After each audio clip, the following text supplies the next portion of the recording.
कजरैली थाना में एसएसपी प्रमोद कुमार यादव ने लगाया जनता दरबार, समस्याओं के त्वरित समाधान के निर्देश।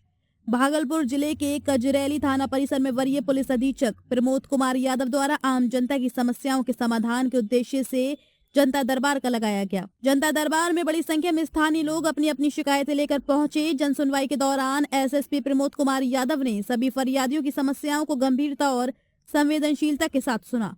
कई मामलों में उन्होंने मौके पर मौजूद संबंधित पुलिस पदाधिकारियों को तत्काल कार्रवाई करने के निर्देश दिए। एसएसपी ने कहा कि पुलिस प्रशासन का मुख्य उद्देश्य आम जनता को त्वरित न्याय दिलाना और उनकी समस्याओं को प्राथमिकता के आधार पर समाधान करना है। उन्होंने अधिकारियों को स्पष्ट निर्देश दिया कि जनता से जुड़े मामलों में किसी भी प्रकार की लापरवाही बर्दाश्त नहीं की जाएगी और प्रत्येक शिकायत का समयबद्ध निष्पादन सुनिश्चित किया जाए।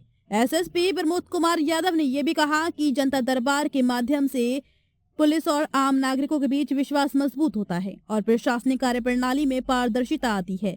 इस अवसर पर थाना स्तर के कई पुलिस पदाधिकारी और कर्मी मौजूद रहे, जिन्होंने प्राप्त शिकायतों के निष्पादन की प्रक्रिया को गंभीरता से आगे बढ़ाने का भरोसा दिलाया। देखिए, इसके लिए हम लोगों ने अभी जो प्लान बनाया हुआ है कि एक तो हमारी जो कुछ अलग की जो स्पेशल टीम है वो लगातार इस पे जो है कि कार्य करेंगी और हम लोग अपना जो टेक्निकल सेल है उसको डेवलप कर रहे हैं, सूचना संकलन कर रहे हैं कि इसमें जो मेन सप्लायर बड़े-बड़े सप्लायर हैं वहां से हम लोग कार्रवाई करें। निचले स्तर पे तो थाना स्तर पे जो कार्रवाइयां होती हैं, लेकिन जो ऊपर के जो बड़े लोग इसमें शामिल रहते हैं, जो मेन सप्लायर रहते हैं, तो उन पे हम लोग प्लान करके उनका सूचना संकलन कर रहे हैं। तकनीकी जो भी सूचना की कौन-कौन इसमें शामिल है, कहाँ से इसको लाया जा रहा है और कहाँ से इसका डिस्ट्रीब्यूशन किया जा रहा है, क्योंकि कुछ डिस्ट्रीब्यूटर रहते हैं वहां से वो छोटे-छोटे मात्रा में चारों तरफ इसको सप्लाई करते हैं, जिससे कि आसपास में ये जो ड्रग्स वगैरह है ये फैलता है। तो उसके लिए हम लोग प्लान बनाए हैं कि इसको बेहतर ढंग से कार्रवाई करते हुए एक बार हम लोग सूचना संकलन कर रहे हैं कि कौन-कौन लोग इसमें मुख्य रूप से जो है शामिल हैं।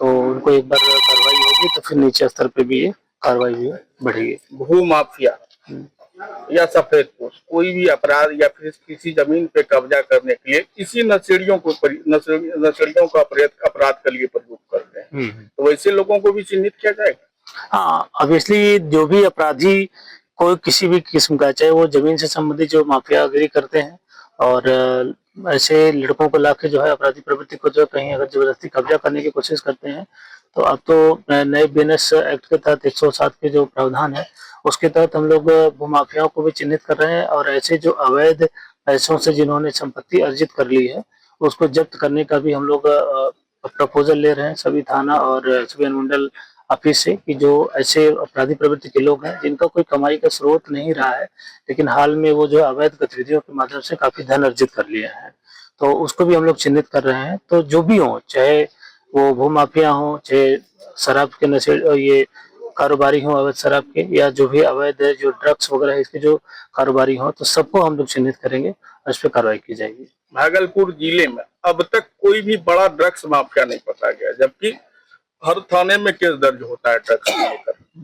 तो देखिए, इसमें बताना ये है कि जो भी ड्रग्स अगर जैसे रिकवरी किसी के पास से होती है, छोटे पकड़े जाते हैं, जो पेडलर होते हैं वो पकड़े जाते हैं। पेडलर को जो आप लोगों को बताना चाहता हूँ कि इसमें वही मैं भी बता रहा था कि जो इसमें सप्लाई करते हैं, जो कहीं डिलीवरी वगैरह करते हैं, उनको तो हम लोग पकड़ लेते हैं। अब हम लोग तकनीकी रूप से इस पे काम कर रहे हैं कि जो ये कहाँ से लेते हैं और जो लाता है कहीं बाहर से, तो उसको जो है फंडिंग कौन करता है। तो हमारा लक्ष्य है कि उनको हम लोग चिन्हित करें और उनको चिन्हित करने के बाद जब उनपे हम लोग इसमें एविडेंस कलेक्ट करेंगे, क्योंकि किसी के ऊपर कार्रवाई करने से पहले ये है कि हमको उसको साक्ष्य संकलन करना पड़ेगा। बिना साक्ष्य का उस पर जो विधिक कार्रवाई होना पॉसिबल नहीं होता है। तो वो हम लोग साक्ष्य संकलन कर लेंगे, जब एक दूसरे से जो बैकवर्ड फॉरवर्ड लिंकेजेस हैं जब जुड़ जाएंगे तो उसके आधार पर चिन्हित करके फिर कार्रवाई की जाएगी। लेकिन है कि शुरुआत कहीं से भी हो सकती है, हो सकता है पेडलर पकड़ा जाए, वो किससे लेकर आया है उसका कनेक्शन मिल जाए, सप्लाई कौन किया, पैसा कौन दे रहा है, किसी फोन से बात कर रहे हैं, तमाम चीजें हैं, तो उसके माध्यम से हम लोग चिन्हित करेंगे। अगर इस नशे पे ब्रेक लग जाए तो युवाओं की पीढ़ी बच सकती है। ऑब्वियस ये होना भी चाहिए और ये हमारा लक्ष्य भी है पुलिस का, जो भी अवैध ये नशे का जो व्यापार है जिससे कि युवा पीढ़ी अगर प्रभावित हो रही है तो ऑब्वियसली वो इस समाज के लिए भी जो है नुकसानदायक है। तो पुलिस इसके लिए कृत संकल्पित है, हम लोग इसमें आवश्यक कार्रवाई करेंगे। नमस्कार, मैं हूँ शालिनी और आप देख रहे हैं न्यूज 24 भारतवर्ष की बड़ी खबर, सबसे तेज, सबसे पहले, सर्वाधिक खबरों वाला चैनल जो आपको निष्पक्ष सच्ची खबरें सबसे पहले न्यूज 24 भारतवर्ष पर मिलती है। ताज़ा खबरों के लिए न्यूज 24 भारतवर्ष पेज को फॉलो करें और लाइक करें, व सब्सक्राइब करें और बेल आइकन दबाना ना भूलें। अगर आप फेसबुक, ट्विटर, इंस्टाग्राम के माध्यम से देख रहे हैं तो हमारे चैनल को कमेंट करें। धन्यवाद।